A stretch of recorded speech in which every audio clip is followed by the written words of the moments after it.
एक मेरा क्वेश्चन ये भी है कि राम का जो आदर्श रूप है, जैसे हम समाज में आज जानते हैं कि आदर्श पुत्र थे, आदर्श भाई थे, आदर्श पति थे, आदर्श राजा थे, तो वो वर्तमान में कहीं खोसा गया है। मतलब हम पूज तो रहे हैं, मगर हम अपने सेल्फ में, स्व में उस राम को उतार नहीं पा रहे हैं, रूपांतरित नहीं कर पा रहे हैं राम को, कह लीजिए उनकी ऊर्जा को। तो वो कैसे उनको कैसे पाया जा सकता है? रमन, समस्या यह है कि मैंने भी बचपन से बहुत सारी रामायणें पढ़ी हैं।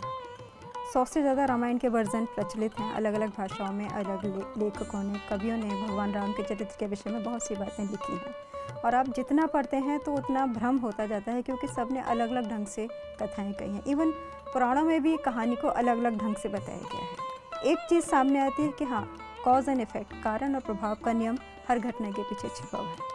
तो जब हम राम के चरित्र को समझना शुरू करते हैं तो देखिए, जैसे कि एक डॉक्टर की बात डॉक्टर बेहतर समझ सकता है, अपनी एक टर्मिनोलॉजी होती है। सर्जन को समझ सकता है, फिजिसिस्ट को समझता है, एस्ट्रोलॉजर, क्योंकि सबके अपने एक्रोनिम्स होते हैं, अपने लॉज होते हैं। इसी तरह अगर हम राम की दिव्यता को समझना है तो हमें अध्यात्म विद्या को समझना बहुत ज़रूरी है। और मैं सबसे आग्रह करूंगी कि ये जो पुस्तक है, इस पुस्तक को पढ़ने के बाद आपको समझ में आ जाएगा कि अध्यात्म पूरी तरह से एक विज्ञान है। ये पुस्तक हिमालय के एक योगी ने अपनी साधना में 15 घंटों के अंदर अपने शरीर के अंदर जो सारे अनुभव किए हैं, कि इस शरीर को जो हम आँखों से देखें तो कुछ नज़र नहीं आता, शीशे में तो सिर्फ ये चेहरा दिखता है, लंबाई चौड़ाई, माता पिता का नाम, डेट ऑफ बर्थ, इससे ज़्यादा हमें अपने बारे में कुछ नहीं पता होता। लेकिन जब हम अपने अंदर उतरते हैं, ध्यान की गहराई में, धारणा समाधि में, तो हमें समझ में आता है कि इसमें कितने तंत्र हैं, क्या क्या है। और जो हमारा सेरिब्रो स्पाइनल फ्लूइड है, जो ब्रेन और स्पाइन में होता है ना, उसको जब हम यहाँ से मेडिटेशन करते हैं तब उसके अंदर हमें करंट बीच में महसूस होती हैं, हमें फीलिंग्स होती है, एनर्जी का फ्लो एक अंदर से महसूस होता है। और तब हम जाकर के उस डायमेंशन में एंटर कर पाते हैं जहाँ से भगवान विष्णु इस लोक में अवतरित हुए थे। तो अगर हमें राम को समझना है, राम के चरित्र को समझना है, तो हमें पहले ध्यानी और अध्यात्म वैज्ञानिक होने की ज़रूरत है। क्योंकि जब तक हम सीधे अनुभव नहीं करेंगे, ध्यान में ही हमारा संपर्क उच्च आयामों की शक्तियों से, शिव जी से, हनुमान जी से, सीता जी से, राम से, जितने भी हमारे देवी देवता हैं, हम सबसे मिल सकते हैं, सबसे मार्गदर्शन प्राप्त कर सकते हैं। और ये सब बहुत आसान है। सिर्फ हम सुबह शाम ध्यान करने की आदत डालें, सांसों पर ध्यान दें, और हमें सीधे उनसे, उनके स्वरूप का ज्ञान हो जाएगा। क्योंकि एक नॉलेज डायरेक्ट होती है और एक इनडायरेक्ट होती है। किताबों से पढ़कर जो भी हमें मिलता है वो इनडायरेक्ट नॉलेज है। जैसे हम लोग साइंटिस्ट होते हैं, हम फिजिक्स पढ़ते हैं, बायोलॉजी पढ़ते हैं, उस साइंटिस्ट की ये थ्योरी है, उस साइंटिस्ट की ये थ्योरी है, दोनों में आपको डिफरेंस है। लेकिन लेबोरेटरी में जाके जब आप खुद एक्सपेरिमेंट करेंगे और उसकी फाइंडिंग्स आएंगी तो कंसेप्ट आपके सामने क्लियर हो जाएंगे। तो हमारा शरीर भी एक लेबोरेटरी है।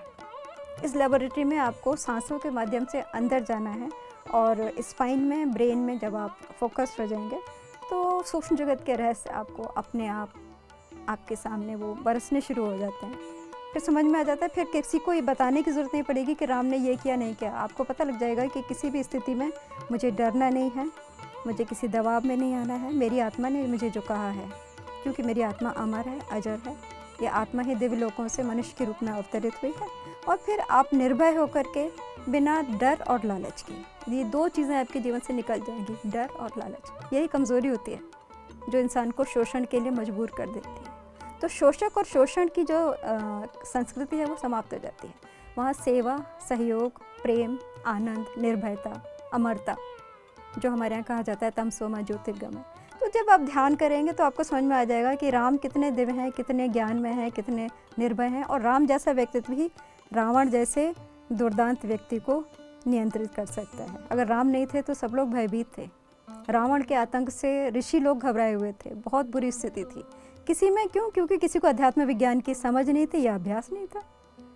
जो शक्ति राम के पास थी वो उनके ज्ञान और ध्यान का परिणाम थी। ज्ञान और ध्यान जिसके पास है वही नकारात्मक शक्तियों को नियंत्रित करके राम राज्य की स्थापना कर सकता है। एक बेसिक बात कहता हूँ, जो आपको डराता है वो कभी राम का भक्त नहीं हो सकता। जिसके पास उदारता है, प्रेम है, सेवा है, वही राम का भक्त है। वही शत्रु को मित्र बना सकता है। और जो आंखें दिखाएगा, छल कपट करेगा, वो तो रावण है। जो डराएगा वो तो शोषक है। वो आपको भी कमज़ोर करेगा और बाद में खुद भी अपने परिणामों को आपके सामने ही उसको भुगतने पड़ेंगे, क्योंकि प्रकृति के नियम लाख साल पहले भी वही थे, करोड़ साल पहले भी वही थे, आज भी वही हैं और आगे भी वही रहेंगे, और हम सब प्रकृति के अधीन हैं।